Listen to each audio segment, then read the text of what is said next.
mati, anak yang durhaka dengan jemut sebelum dia merasakan sakit seperti yang dirasakan oleh orang tuanya. Jangan sia-siakan jemut Bapak, jangan sia-siakan. Nyesal amal mati kan. Amun dong bapak mati, amun jemut mati, anaknya nangis kok gila. Anaknya nangis yang berlebihan Pak, bukan sayang jemut tua, bukan, tapi saking menyesalnya gak sempat berbakti sama orang tua.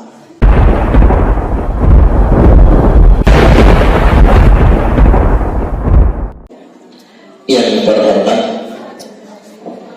Kepala Desa Ulak Sejaru,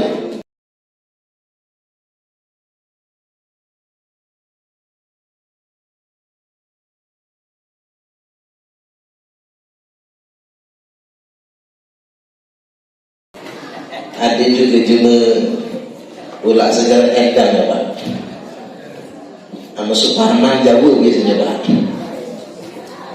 Selanjutnya yang kami takzimi dan yang kami hormati, Mamanda Iskandar, umur sudah 75 tapi suara masih mantap. Ama warna lebihnya di pacak tua masih gagah caknya. Itulah banyak bonus Bapak Ibu. Kalau kata orang, umur anak-anak itu sampai 7 tahun, umur anak diperlakukan seperti raja. 7 sampai 14 usia menghafal, 14 sampai 21 usia transisi, 21 sampai 28 usia menikah. Menikah paling cepat, paling gancang umur 21. Menikah paling tepat umur 25. Menikah paling telat umur 28. Maka kalau umur masih 25, jodoh di tangan Tuhan. Tapi kalau lewat 28 belum nikah-nikah, Tuhan angkat tangan. Kalau ada gadis tua bujang tua, umur 28 sampai 35 usia bekerja. Bekerja apa saja yang penting halal. Umur 35 sampai 42 usia kaya. Kalau umur dari 35 sampai 42 kaya, bakal kaya selamanya. Tapi kalau sampai 42 belum kaya-kaya, mungkin nasib Bapak Ibu. Syukuri apa yang ada. Umur 42 sampai 49 usia tobat. Maka yang umur sudah 42 apa? Ingat tobat. Kalau sampai 49 belum tobat, itu namanya sayur nangke bumbu kemiri. Tua bangke dia tahu diri. Tua keladi, makin tua makin jadi. Tua keladi, makin tua makin kanji. Umur 49 sampai 56 usia termatang manusia. Makanya jadi apapun kalau umur 49 sampai 56, ketuaan belum, muda juga tidak lagi. Umur 56 sampai 63 usia ajal. Maka kematian terbanyak adalah di interval usia 56 sampai 63. Makanya Bapak Ibu yang sudah 56 ke atas siap-siap mati, karena sudah waktunya. 63 sampai 70 itu tanda panjang umur. Makanya Wa Iskandar itulah 75 lewat.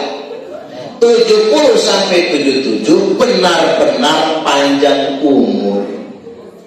77 kelewat belum mati, malaikat Israel lupa Bapak Ibu. Kelupuran dia kemati-mati biasanya. Dan militanya belum dicabut nyawa, lupa Israel.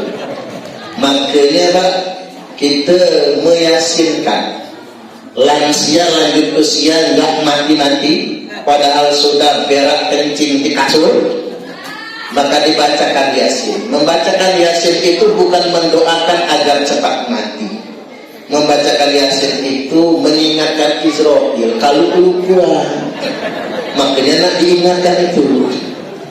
Artinya wa iskadarlah 75, pandai panjang umur, benar-benar panjang, semoga beliau selalu sehat. Allahumma amin. Selanjutnya yang saya hormati pengurus takmir Masjid Asy-Syuhada beserta jajarannya, kemudian imam rawatib kita Ustadz Basri ya. Kemudian yang berikutnya, alhamdulillah saya bisa hadir ke sini, medianya Pak Zulman. Jadi cuman Pak Zulman takut dibahas namun. Sama Zulman pakai udho itu artinya kegelapan, Pak. Tapi aman Zulman pakai zai itu artinya marmut, Pak. Pacak marmut ini, kelinci. Amal Zulman pakai dal itu segala pacak artinya, pacak galu. Caknya amal dikatakan kelinci besar itu Pak Zulman. Amal dikatakan Zulman akap kegelapan, akap itu terbang soalnya. Segala pacak ya. Jadi beliau telepon saya melalui media komunikasi WhatsApp. Cuman saya itu kalau enggak ngangkat telepon bukan berarti sombong, WA saya pasti saya baca. Karena mungkin sedang tidur, Pak. Karena waktu sekarang ini kebalik kadang, malam begadang, pagi tidur. Jadi saking sibuknya Bapak Ibu, jadi kalau belum diangkat WhatsApp, di telepon, maka dikirim pesan, pasti saya jawab. Jadi sebetulnya Pak Hartawan lah lama sebetulnya ngontak ya, telepon saya untuk hadir ke sini dari beberapa tahun yang lalu sepertinya, karena beliau penggemar saya di YouTube, galak nonton YouTube soalnya. Jadi minta hadir ke sini, cuman selalu saya ada halangan dan ternyata diijabah lewat Pak Zulman. Saya bisa hadir pada kesempatan kali ini. Mudah-mudahan Allah berikan kemudahan dan kelancaran. Allahumma amin. Selanjutnya yang saya hormati bapak-bapak dan ibu-ibu masyarakat dusun atau desa Ulah Segaru dan jamaah Masjid Asy-Syuhada yang hadir pada kesempatan malam ini. Apa kabar Bapak Ibu, sehat? Aku ada iya caknya nih. Aku nih begini Bapak Ibu, dari kecil lahir memang di Lampung, tapi jemputku asli dari dusun Senaga. Senaga itu Kecamatan Peninjauan, Kabupaten Ogan Komaribo. Biasa jemuganku di mana saja bertempat Pak, anaknya pasti ajak ini basugan. Nah berikutnya Bapak Ibu, saya tinggal di Kelurahan Waidadi Baru, Kecamatan Sukarami, Kota Bandar Lampung. Kita nyebutnya biasanya Tanjung Karang, Pak. Karena Tanjung Karang itu kecamatan, jadi nama kotanya itu Bandar Lampung. Bandar Lampung itu kecamatannya ada 16, diantaranya Tanjung Karang. Kemudian Bapak Ibu, kita ini ngasuh pondok pesantren. Pondok pesantren kita itu ada 2, Rahmatul Ummah 1 khusus Putra, dan Pondok Pesantren Rahmatul Ummah 2 khusus Putri. Lokasinya di Jati Agung, Lampung Selatan, sekitar 20 menit dari kota Bandar Lampung. Aman bini Suhan sampai sitok ya. Aman anak sampai 2. Kira-kira Bu nambah bini apa nambah anak? Ibu nambah anak, bapak-bapak nambah bini. Bingung yang mana kendak Pak? Nambah anak saja ya. Repot nambah bini. Hadirin bapak-bapak dan ibu-ibu rahimakumullah, Alhamdulillah pada kesempatan kali ini kita semua di malam 21 Ramadan. Ini tarawihnya banyak mainlah tiap malam. Ini luar biasa nih. Ini luar biasa Bapak Ibu. Caknya masyarakat Pulau Segara ini masuk surga dari caknya. Amin ya rabbal alamin. Dan memang sebetulnya tarawih itu kalau di Masjidil Haram mulai malam ini dengan jumlah bacaan paling banyak. Tarawih di Masjidil Haram itu Bapak Ibu 20 rakaat tarawih saja. Bacaan 4 juz. Jadi tarawih itu mulai jam 8 sampai jam 12 malam, 4 jam. Amun tarawih 4 jam itu diulang segala. Jangankan makmum, Pak, imamnya saja kabur itu. Gak sanggup tarawih sebanyak itu. Malam 21, 23, 25, 27, 29. Di Mekah itu tarawih sampai 4 juz. Nah kita ini Bapak Ibu tidak perlu 4 juz. Seperti tadi saja bacaan kita yang singkat dan meringankan. Karena ibu-ibu ini paling senang dengan imam yang bacaannya pendek. Ibu-ibu ini kesalnya imam yang bacanya panjang-panjang. Tandilnya ibu-ibu, Pak, sapu imam tadi. Awas anu gila-gila gitu. Dipandai dendam ibu-ibu itu. Nah yang terpenting itu Bapak Ibu istiqomahnya. Ame zaman unggal, kalau di Mesra itu unggal, ulah segala kakek itu dan ugo. Ame zaman ugo kita dulu. Biasanya memang kalau tarawih itu tidak langsung. Karena ini nyontoh di zaman Nabi, zaman sahabat yang istiqomah tarawih berjamaah di masjid itu di zaman Umar bin Khattab radhiyallahu anhu. Cara tarawihnya begini Bapak Ibu. Habis sholat isya tidak langsung tarawih, tapi habis sholat isya pulang ke rumah masing-masing. Sekitar 1 jam 2 jam kemudian baru sengaja berangkat ke masjid untuk tarawih. Ini kira-kira Bapak Ibu, mulai malam besok pacak di kira-kira selesai tarawih pulang ke rumah masing-masing, bubar, udah ulang lagi Bapak Ibu. Jadi memang itu tarawihnya. Cara mengerjakan tarawihnya sudah agak malam, serat berangkat dari rumah, bawa bekal, ngundang ibadah, bawa bekal. Jadi cara mengerjakan tarawihnya 2 rakaat salam, 2 rakaat salam, 4 rakaat istirahat.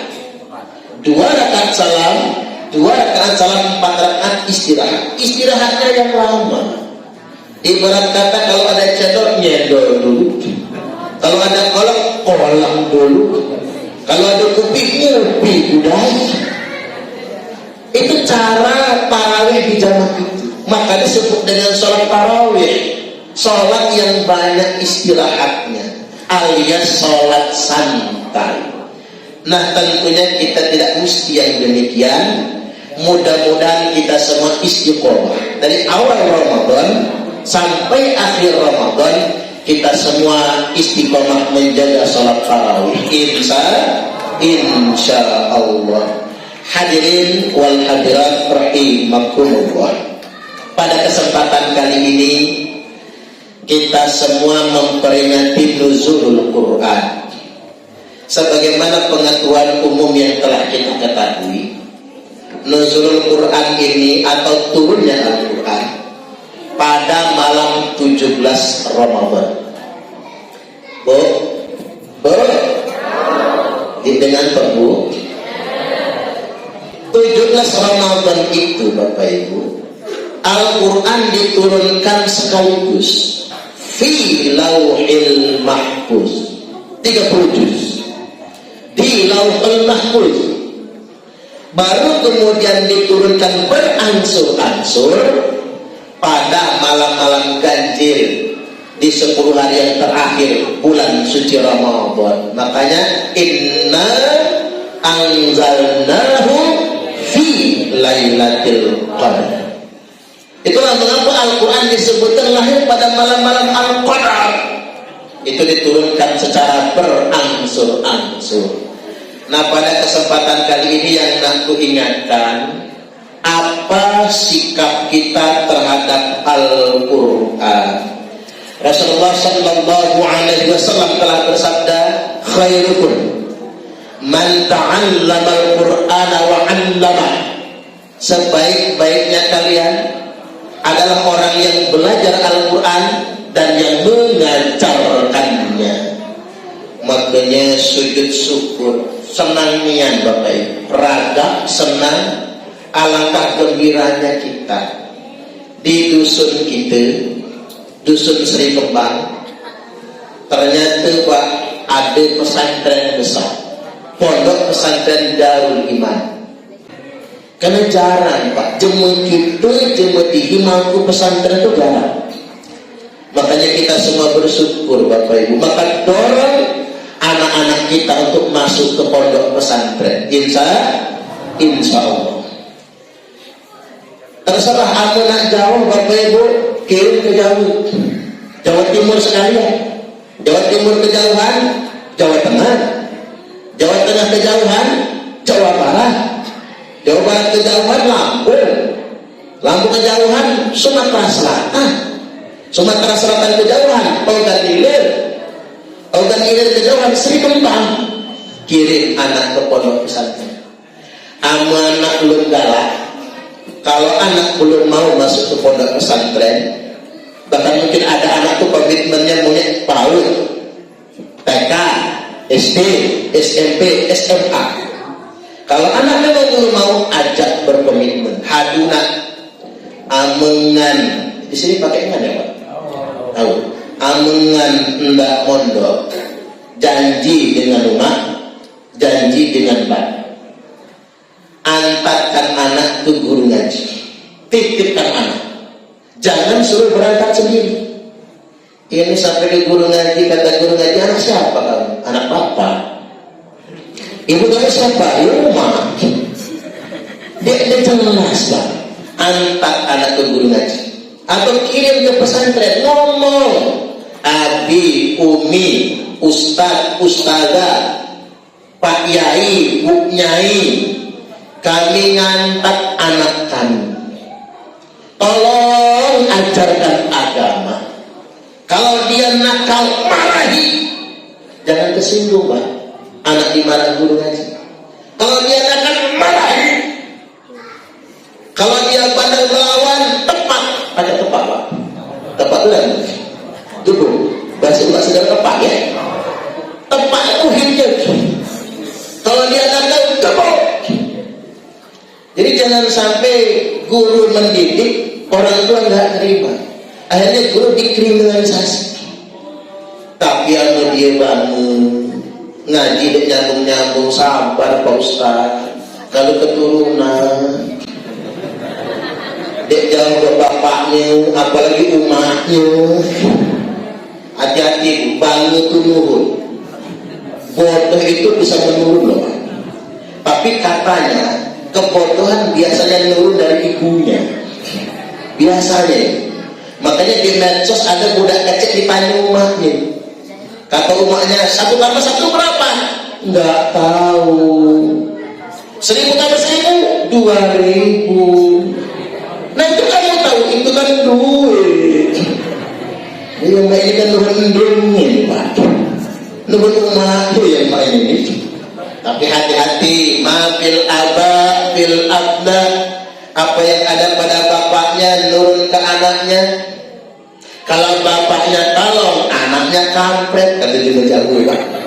Nek bapaknya kalong, anaknya kampret. Nek bapaknya nyolong, anaknya nyopet. Yang namanya buah jatuh gak jauh dari pohonnya, kecuali pohonnya di atas tebing. Buahnya jatuh gelinding masuk sering. Hati-hati keteladanan orang tua. Makanya di zaman kita galak langit hambutan, baca hambutan. Galak langit hambutan, imbanginya diintip sapu lah galak ngambil hambutan. Rupanya budak kecil. Oi nganini galak ngambil hambutan ini. Ukat tu bangan tu. Kata galak aku takutan. Ngelawan dia pak. Nah kamu mana bangan? Anak budak kecil ini manggil ngantau dia. Pak, tuhunlah ada jengunyung. Rupanya banyak di pucuk hambutan pak. Anaknya di bawah, baknya di pucuk. Ini yang disebut makil abakil abda. Apa yang ada pada bapaknya turun ke anak. Makanya penting keteladanan dari orang tua. Balik lagi bapak ibu, antar anak ke guru ngaji. Guru ngaji ini begini, mengapa dikatakan khairukum man ta'allamal qur'ana wa 'allama? Sebaik-baiknya kalian adalah orang yang belajar Al-Quran dan yang mengajarkannya. Karena guru ngaji merupakan profesi yang paling mulia. Ada anak gadis itu, ada sama ibu, ada anak gadis dilamar calon laki. Ada dua yang mau melamar. Satu kaya raya, bawaannya Pajero Sport, tapi tidak sholat. Yang satunya guru ngaji, tongkorangannya cuma sepeda jengki. Kira-kira yang ibu-ibu terima jadi calon mantu yang Pajero apa sepeda? Pajero apa jengki? Kita ulang dulu pak. Ibu-ibu anak-anak gadis nih, si kok pujang calon mantu nih, kaya raya, tongkrongannya Pajero Sport, tapi dia sholat, dia pernah sembahyang. Sedangkan saingannya calon mantu yang kedua guru ngaji, cuman tongkrongannya sepeda jengki. Yang diterima calon mantu yang Pajero apa jengki? Keren. Bacanya nih ibu nyembudi di sini. Kacau nih. Ibu solehah kalau di sini pak. Aman itu pas sorry itu ibu. Sholat kan pakai sandal jalan. Sholat sandal jalan lah begini pak. Sholat apa yang sandal jalan itu? Nah balik lagi bapak ibu, guru ngaji itu guru paling ikhlas di dunia internasional. Mengapa saya katakan guru paling ikhlas? Saya belum pernah nonton berita ada guru ngaji demo minta diangkat PNS. Belum ada. Paling ikhlas pak. Nggak ada janji pegawai P3K, nggak ada. Jadi aparatur sipil negara tidak juga. Maka guru ngaji guru paling ikhlas sedunia internasional. Dia pengen bapak ibu, mungkin dia butuh uang, tapi dia tidak pernah meminta. Mengapa dia tidak pernah meminta? Karena saking menjaga kehormatan Al-Quran. Maka benar kalau kata orang di media sosial, artis dibayar mahal, tapi kelakuan oknumnya malah merusak moral bangsa. Ulang, artis dibayar mahal, tapi kelakuan oknumnya malah merusak moral bangsa. Guru dibayar murah, tapi dituntut memperbaiki moral bangsa. Ya Pak ya? Ini fakta loh Pak. Guru dibayar murah. Guru-guru di Baitul Iman murah ini dibayar Tuhan. 700 sebulan Pak. Tapi jadilah dan dibahas banyak. Jadilah 700 sebulan. Guru dibayar murah, tapi dituntut memperbaiki moral bangsa. Sedangkan artis dibayar mahal, tapi kelakuannya malah merusak moral bangsa. Coba berhitung dulu di depan. Artis itu pacar Ayu Ting Ting. Ayu Ting Ting itu nyanyi satu lagu 50 juta. Nyanyi dia sampai 5 menit. Kemudian siapa lagi? Lesti Kejora, bininya Rizky Bilar, Leslar, nyanyi satu lagu 50 juta, nyanyi nggak nyampe 5 menit. Kemudian Siti Badriah cuma nyanyi satu lagu pak, emang lagi Kita saja pacak itu cuma 5 menit 50 juta. Artis Indonesia dengan bayaran paling mahal itu Agnes Monica alias Agnes Mo. Satu lagu 200 juta, nyanyi nggak nyampe 5 menit. Nah aku ceramah ini bang, itu sama itu, tapi ya ikhlas pak. Namanya dakwah kan begitu siar. Tapi yang menjadi dia masih sama sekali kelewatan pak, jauh Lampung dulu. Nah ini yang membuat saya Bapak Ibu malu. Aku ini malu nih Pak dengan guru ngaji. Guru ngaji ikhlas. Kadang-kadang mohon maaf Bapak Ibu, beraslah habis Pak. Ada guru ngaji kayak itu Pak, apalagi di kota, nanti kebun guru ngaji. Beraslah habis, stopkan lagu bunyi. Ngapa pula stopkan tuh? Bunyi terangnya tetangga ngintip kali. Ngapa stopkan lagu bunyi? Binilah monyong ini, lah muncul mulut bini. Aku juga heran Pak, ngapa bini guru ngaji jarang, bini guru ngaji itu jarang soleh apa? Ngapa ya langgok jadi bini guru ngaji itu? Memang ujian buat guru ngaji itu. Kadang-kadang sedemikian rupa Bapak Ibu. Nak minta dengan orang tua wali sungkan Pak, karena dia menjaga kehormatan Al-Quran. Tapi dia butuh. Makanya kalau cara di dusun dulu Pak, guru ngaji calak-calak, bahas lapis, ngode ngajinya beda ejaan. Sama ejaan bahasa itu mana? Bada seba, yada siya, roda sero, bayaro. Bada seba, yada siya, roda sero, bayaro. Ulang lagi ke guru ngaji. Bada seba, yada siya, roda sero, bayaro. Jadi sejam ngaji itu bayaro apal murid. Menuju murid 3 tahun, uji ngaji aku tadi nak bayaro. Oi bayaro. Nah uji mak isok nyok tahu guru ngaji. Soda seso, bada seba, roda sero, sobaro. Ditalkin saudara itu Pak, bangun tidur Pak, soda seso, pada seba, roda sero, sobaro. Nah berangkat ngaji ingatkan ya nak, soda seso, pada seba, roda sero, sobaro.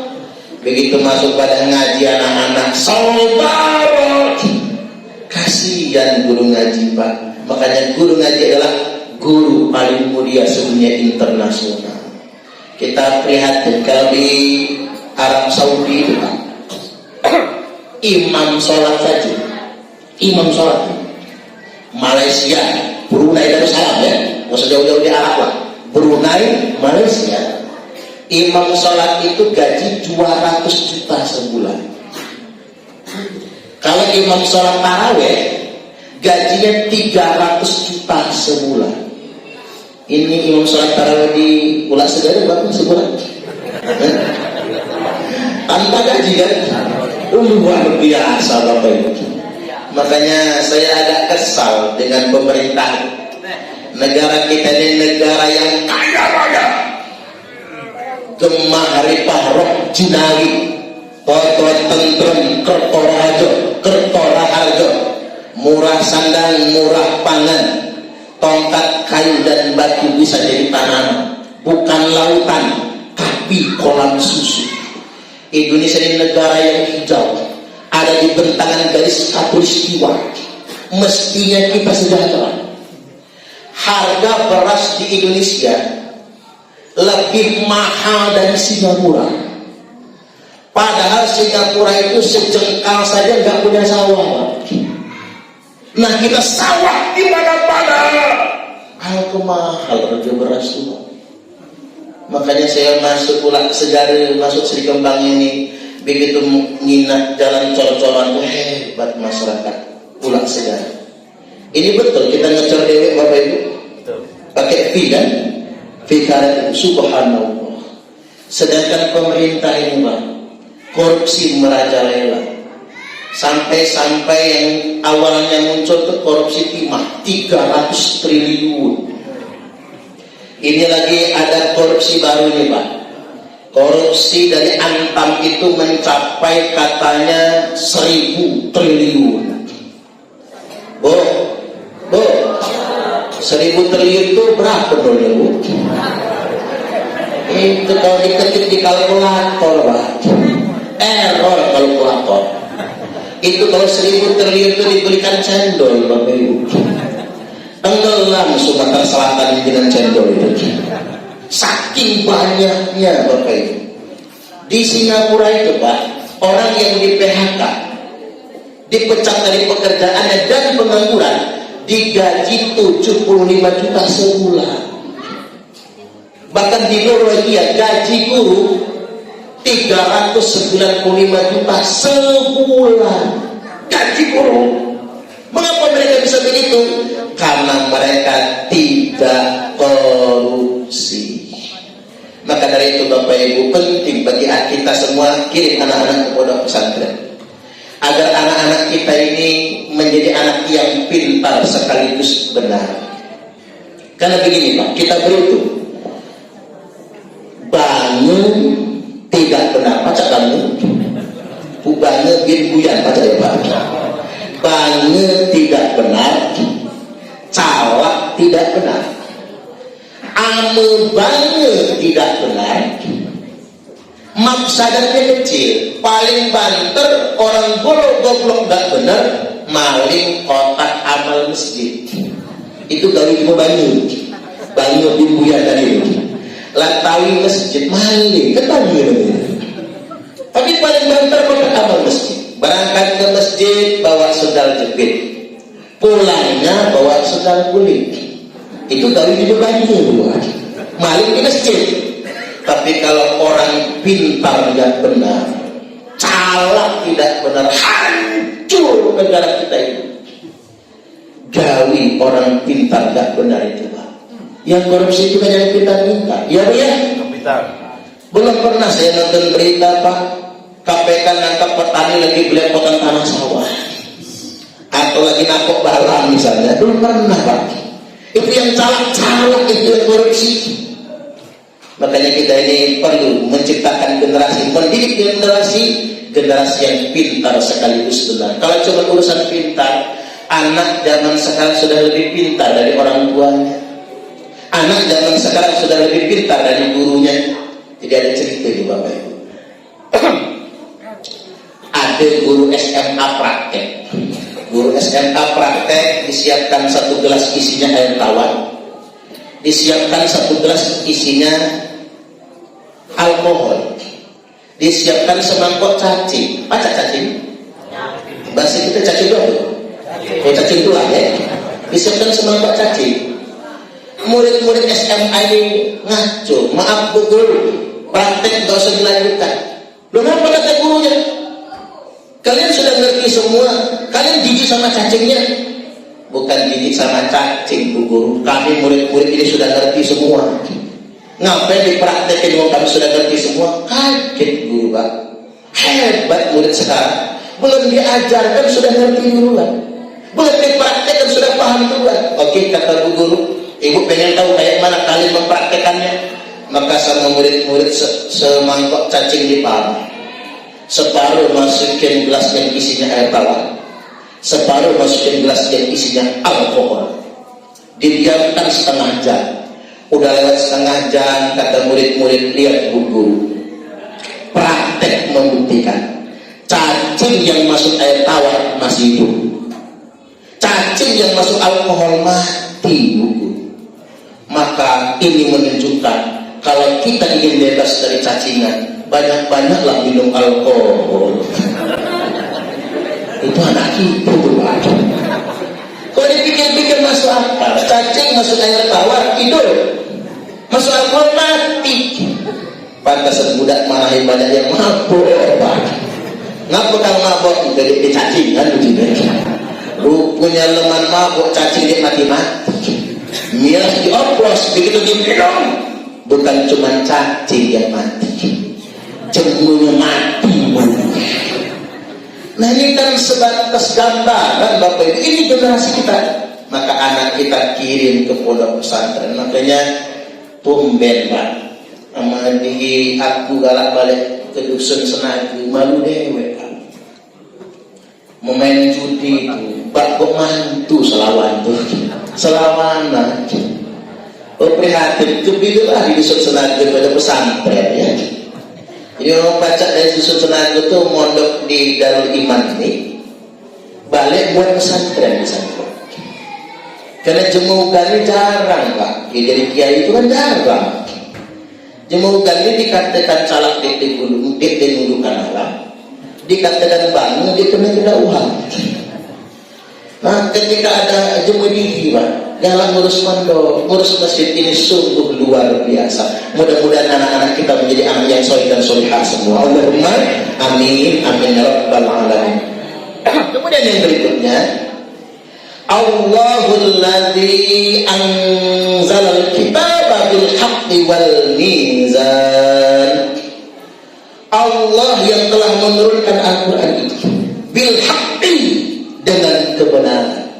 Makanya kalimatnya hudal linnas wa bayyinatin minal huda wal furqan.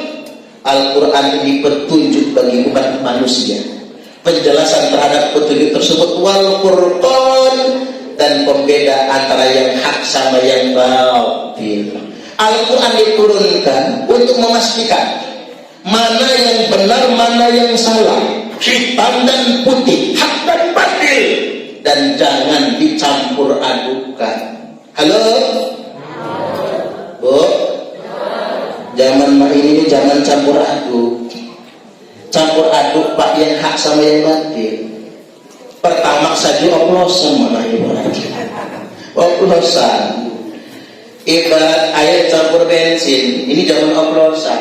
Air campur bensin diminum manusia mabok, diminum motor mogok. Ini zaman kamuflase. Yang lebih bahaya lagi bukan talbis, yang lebih bahaya lagi Bapak Ibu talaki. Apa itu talaki? Kamuflase, tegudi, pajak tegudi Pak. Ketipu kita zaman sekarang Pak, penampilannya malaikat, dalamnya belis, jubahnya Islami tapi kelakuannya provokasi, penampilannya soleh tapi kelakuannya setan. Kalau kata orang Palembang waluyo, pacak waluyo, wajah lugu hati buayo. Aduh waluyo Pak.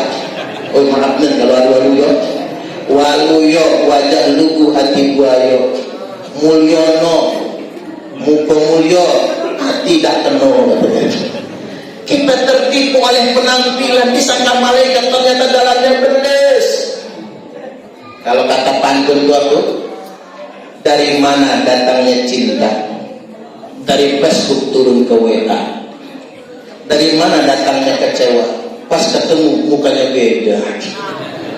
Tertipu oleh penampilan, glowing kayaknya Pak fotonya, tapi kenyataannya buruk pernyataan. Masyaallah hadirin rahimakumullah. Artinya Al-Quran ini menerangi bagi kita semua agar kita bisa membedakan mana yang hak, mana yang batil, dan terlebih lagi mengamalkan Al-Quran. Jangan sekali-kali memperalat Al-Quran. Karena Al-Quran bukan alat, tapi Al-Quran merupakan pedoman hidup. Dulu itu karena kiai puji menjago Pak. Jadi ada anekdot ini. Ada santri berak di kali. Berak itu bahasa Inggrisnya mising ya. Ada santri mising di kali. Zaman dulu kan Bapak Ibu udah katik besi ya Pak. Borok-borok jauh-jauh ada sistem belum. Kemising-mising kayak di batang lagi dulu lah. Makanya aku ditanya secara pikir, Pak Ustaz, apa hukumnya mandi wudhu di kali yang dipakai mising? Hukumnya sah, boleh. Yang penting gak pas kuning-kuning. Kalau pas kuning-kuning adukkan dulu Bapak Ibu. Bapak Ibu dulu, ajak boleh Pak. Jadi ada santri berak di kali. Lagi berak di kali Pak Bu, disundul ikan cocok dalam kali. Oh besar nih ikan ini. Terus salah santri balik ke rumah, dia ngambil jaring, ngambil jale, pokoknya harus dapat ikan sebesar betis nih Pak. Ikan buan itu ikan gabus. Pantasan aku disundul sampai kecebur di santri. Untung itu salah yang gue tadi. Kamu salah habis saya. Dibawa ikannya pulang ke rumah, tapi sampai di rumah santri ini bingung. Ini ikannya halal apa haram kira-kira? Namanya dia baru belajar, belum tahu hukum. Akhirnya datang dia di guru ngaji. Pak Ustadz, saya pengen tanya apa ada kata Ustadznya? Saya tadi berak di kali, disundul ikan, jeleduk kecebur dalam kali. Aku bingung Ustadz, ini ikannya halal apa haram kira-kira? Kata Ustadznya, nanti dulu kita buka kitab kuning Pak, Arab gundul kali. Kita ini jangan tanya yang gundul, yang gondrong saja salah baca itu Pak. Begitu dibaca kata Ustadznya, ini tertulis dalam kitab. Rajulun kesundulun iwadun. Kata santrinya, lo kenal kalimatnya dosa. Aneh dan yang dosa. Rajulun kesundulun iwadun. Amu adil jemudan taki. Disundul ikan bahwa awamun jiddan, maka ikannya benar-benar haram. Dek boleh dimakan. Oh ya memang itu. Dibalikkan lagi ini kan ke sungai ini. Mumpung masih hidup, kalau udah jadi ustaz, belum selesai. Yang berikutnya, wa in ustadun setugel. Tapi nek ustad itu bagian setugel, alias separuh halal dia. Woi ngomong Pak Ustaz, amanah paruan gitu. Ku tetak duwe kan nih. Uji ustad itu kan udah masih di ujung. Wa in ustadun kabehun, tapi nek ustad entuk kabeh alias semuanya benar-benar halal, kamu masuk surga. Uji satunya pacoh lah kalikan. Arti kata Pak, ada yang mengerti agama, paham agama, bukannya ngamal, tapi menipu umat dengan agama, menipu umat dengan Al-Quran. Mudah-mudahan kita semua dijauhkan dari yang sedemikian rupa. Allahumma amin. Halo, lanjut begini. Masih tanggung kan? Baik, inilah akhir Ramadan Bapak Ibu. Aku nak ingatkan beberapa hal terkait dengan akhir Ramadan ini jelang Idul Fitri. Rasulullah Shallallahu Alaihi Wasallam menaiki mimbar, mengucapkan amin sekali, lalu mengucapkan amin 2 kali, lalu mengucapkan amin 3 kali. Sahabat bertanya, ada apa ya Rasulullah? Kata Nabi, Jibril, inna Jibril ardoli, sesungguhnya Jibril mengunjungi aku, kata Nabi. Lalu dia berdoa dengan 3 macam doa, lalu aku mengaminkannya. Yang pertama kata Nabi, ba'udat man adraka Ramadhan falam yughfar lahu, jauh dari rahmat Allah. Oleh para ulama diterjemahkan celaka. Celaka orang yang berjumpa dengan Ramadan sedangkan dosa-dosanya belum diampuni. Mudah-mudahan Bapak Ibu kita semua sudah diampuni. Allahumma amin. Siapa yang dosanya belum diampuni? Orang yang puasa sekedar menahan lapar dan dahaga. Kan puasa itu Pak ada tingkatan fikih. Al-imsaku 'anil muftirat, menahan diri dari segala sesuatu yang membatalkan puasa. Yang membatalkan puasa apa saja Bu? Apa? Makan, minum. Padahal dalam bahasa fikih Pak, jarang disebut makan minum itu. Dalam bahasa fikih itu di Fathul Qorib misalnya, ma wasolat ilal jawfi, yang membatalkan puasa itu yang melintasi kerongkongan. Makanya kalau belum sampai kerongkongan belum batal. Ibu-ibu nyicip masakan nggak batal. Yang batal itu mencicipi kolak semangkok, itu yang batal. Nyicip mangga tahu asmasin apa belum? Itu boleh selama diludahkan kembali. Makanya gosok gigi tidak membatalkan puasa, termasuk menelan ludah. Jadi jangan sampai orang jorok puasa pahpeh-pahpeh, meliok, meludah. Padahal menelan ludah tidak membatalkan puasa. Yang batal itu kalau ludahnya dari gelas udah cangkir, lah dapat setengah cangkir minum, cicai baca cemprala, itu baru batal. Nah artinya begini, pada tingkatan awal puasa sekedar lapar dan dahaga, tapi ada orang yang lapar puasanya, haus puasanya, tapi dosa-dosanya tidak diampuni. Siapa mereka? Kam min sha'imin laisa lahu min siyamihi illal ju' wal atas. Betapa banyak orang yang puasa dan dapat apa-apa kecuali cuma lapar dan dahaga. Siapa mereka? Orang yang puasa tapi masih memperturutkan hawa nafsu. Makanya puasa itu kalau kata Sunan Ampel, hening cipto nutup babakan hawa songo, nutup 9 lubang. 9 lubang itu apa saja? 2 lubang mata ditambah 2 lubang hidung, jadi berapa? 4 ditambah 2 lubang cuping, 6. Yang ke-7 lubang mulut, yang ke-8 dan ke-9 lubang bawah. Aku pacak namanya, tapi enggak ngadekennya. Anu bapak-bapak belum paham, SMS ya Pak, WA aja. Belum penjelasan. Nah, apa 9 lubang itu mengeluarkan kotoran? Bahasa sekolahnya ekspresi. Dari mata yang keluar damu belek alias tayu mantul, yang dari hidung ingos, upil, yang dari cuping tai cuping, cunge, cule, yang dari mulut iler, cigong, ences, apa liur bahi ya, iler itu liur bahi. Mantapnya. Aku bayangkan liur bahi manusia ini seperti liur bahi walet Pak. Seandainya iler manusia ada harganya seperti iler walet, mungkin kiai-kiai di pesantren kayu dan luar cukup ngumpulin iler santri-santri Pak. Aku banyak di Bantaru seandainya berlebih, tapi itulah kotoran. Apalagi lubang bawah air kencing, yang belakang pisang goreng. Kamu dan sehat, kamu kurang sehat, bubur kacang hijau, boros dia.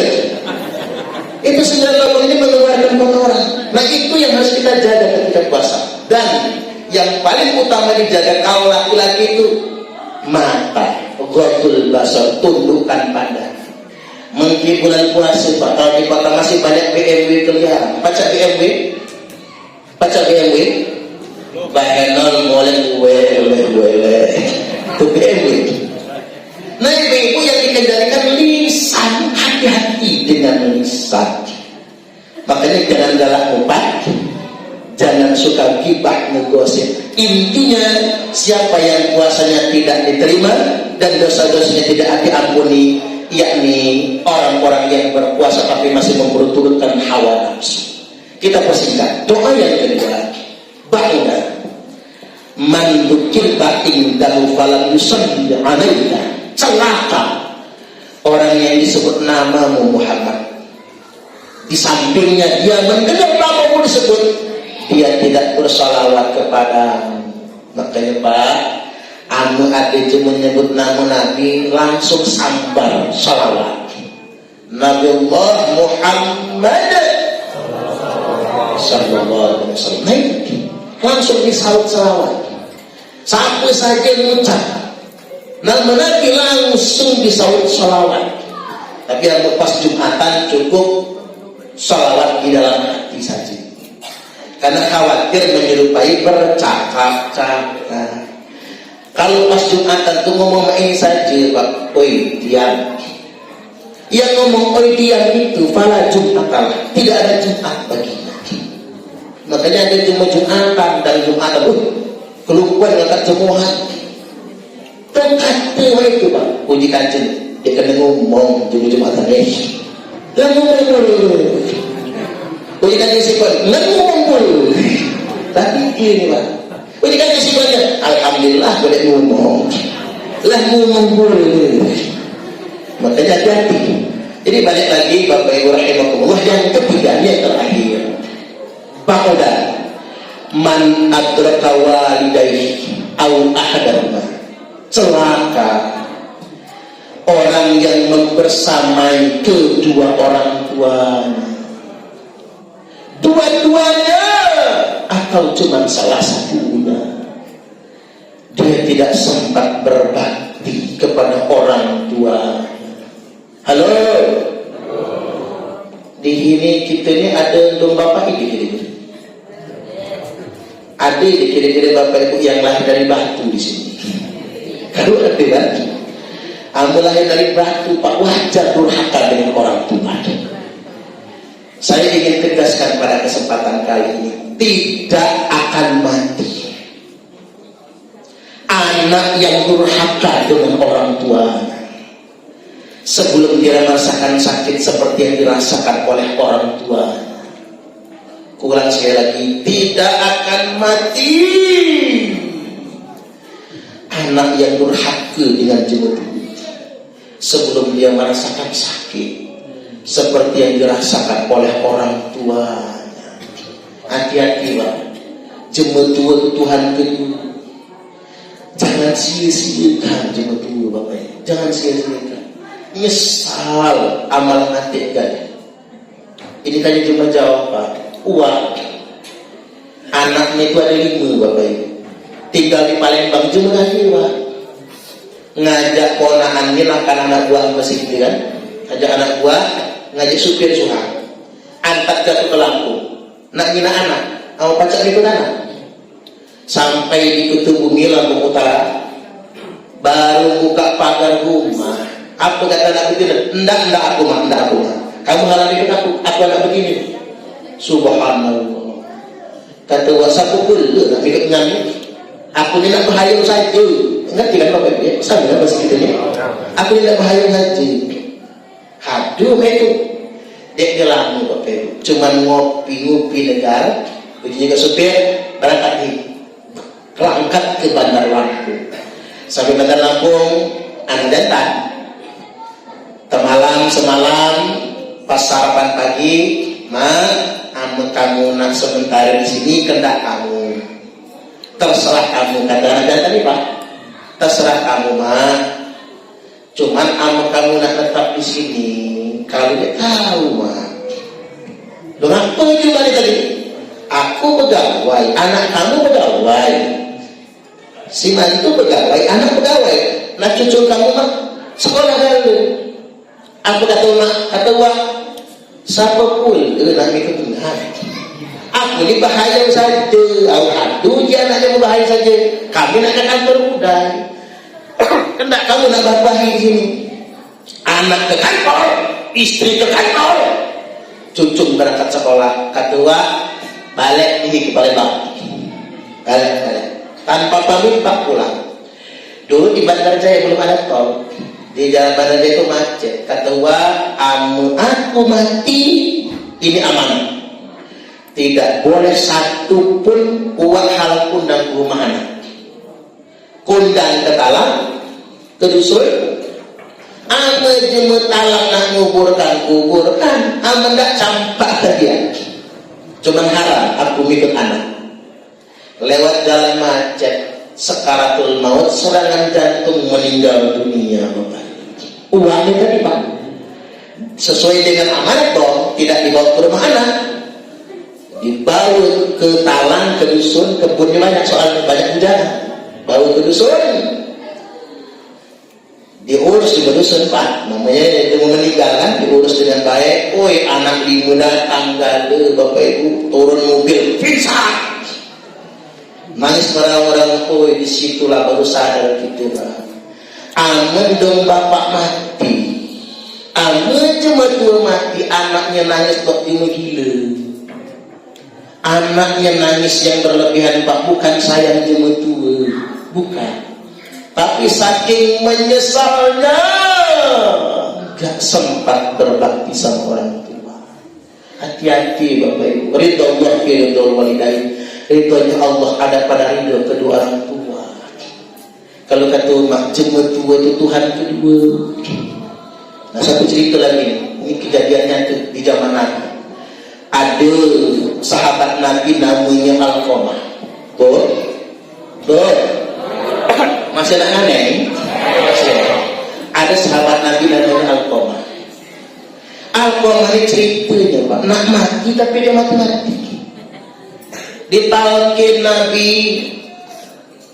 ya Alqamah, qul la ilaha illallah.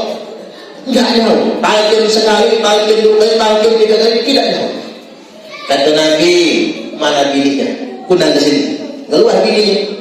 Kata Nabi, apa dosa suami? Kok payah betul matinya? Kata istrinya, ya Rasulullah, suami saya ini kalau sholat 5 waktu enggak pernah telat berjamaah ke masjid. Di setiap pertama di belakang imam. Tiap malam tahajud, menghatamkan Al-Quran seminggu sekali, dan selalu berangkat jihad di jalan Allah. Cuma nasibnya nggak mati di medan tempur ya Rasul. Dia nasibnya begini, harus sakit sedemikian rupa. Kata Nabi, orang segini baiknya kok payah betul matinya? Kata bininya Pak Nabi, kalau umatnya yang belum memaafkan kesalahannya, ngomong dari tadi di Nabi, panggil ibunya. Bilang manggil ibunya. Apa kata ibunya? Demi Allah dan Rasulnya, saya belum bisa memaafkan Alqamah Nabi. Bu, kata Nabi, Alqamah ini anak ibu yang ngandung, ibu yang melahirkan, ibu yang menyusu dan membesarkannya. Masa ibu tega tidak memaafkannya? Kata rumahnya, justru itu ya Rasulullah, saya yang capek mengandungnya, saya yang sakit ketika melahirkannya, saya yang lelah menyusu dan membesarkannya, saya belum bisa memaafkan Alqamah ya Rasul. Kata Nabi, Bu, jujur, apa kira-kira kesalahan Alqamah ini? Jawab ibunya, Alqamah ini ya Rasul, tega-teganya memisahkan saya dari rumahnya, tega-teganya memisahkan saya dari rumahnya, hanya gara-gara dia terlalu sayang sama bininya. Ternyata bininya Alqamah ini model mantu yang gak senang mertua. Zaman mana nih Adi dia mantu yang gak senang mertua. Adi itu Bapak Ibu, banyak mentu makan banyak, jaga bahas itu makan banyak, ngabis-ngabisi bahagia. Kalau itu Bu, puji Nabi, aku tidak akan membujuk lagi. Bilal, kumpulkan kayu bakar. Maka dikumpulkan kayu bakar, dinyalakan api besar-besar. Ibunya bertanya, buat apa ya Rasul? Minta izin Bu, Alqamah mau kami bakar. Kalau nggak dibakar sampai kiamat, Alqamah tidak bakal mati. Maka ada yang menjinjing kakinya, ada yang menjinjing tangannya, dibawa ke luar rumah Bapak Ibu, diayun-ayunkan diri. Sedetik lagi mau dilemparkan ke api yang menyala. Sang ibu teriak sekeras-kerasnya, ya Rasulullah, jangan bakar anak saya, jangan sakiti anak saya. Dirampas tubuh anaknya, jatuh ke tanah, berguguran air mata sang ibu, netes pas di pipi Alqamah. Begitu air mata sampai di pipi Alqamah, tidak usah ditalkin Pak, Alqamah langsung mengucapkan 2 kalimat syahadat. Wafat meninggal dunia, lalu dimandikan, dikafani, disolatkan, dikuburkan. Selesai dikubur Nabi tersenyum, Alqamah masuk surga kata Nabi. Tapi bukan karena sholatnya, bukan karena puasanya, bukan karena haji dan jihadnya. Alqamah masuk surga gara-gara maaf ibunya. Itulah benar kata orang, setinggi-tingginya gunung tetap ada puncaknya, seluas-luasnya lautan tetap ada tepinya. Namun kasih ibu tidak akan pernah berpuncak, kasih ibu tidak akan pernah bertepi. Kasih ibu kepada beta tak terhingga sepanjang masa, hanya memberi tak harap kembali, bagai sang surya menyinari dunia. Satu-satunya manusia yang hanya memberi dan tak pernah harap kembali. Baik, demikian hikmah yang saya sampaikan pada kesempatan malam ini Bapak Ibu. Mudah-mudahan ini semua bermanfaat. Dalam doanya, aku deh suaranya lagi kurang baik Bapak Ibu, kayaknya ada sedikit gangguan suara. Tapi mudah-mudahan besok istirahat semalam Pak, sampai besok sudah sehat kembali untuk ceramah malam kedua besok di Sri Kembang ya. Mudah-mudahan Allah berikan kemudahan dan kelancaran dan diberikan kesehatan. Baik, demikian sekali lagi Bapak Ibu, amun ada kata-kata yang sopan, kata-kata yang tidak berkenan mohon dimaafkan. Aku ikan di mulai Pak, kita ini dihidulah keluarga. Jadi kalau aku ke ulang sejarah atau Muara Kuang dan sekitarnya ini, ku anggap ini balik dusun. Bahkan kalau baca nak singgah pada kesenangan Pak, jadi minat kabar keluarga yang ada di sana. Baik, demikian. Wallahul muwaffiq ila aqwamit thariq. Wassalamualaikum warahmatullahi wabarakatuh.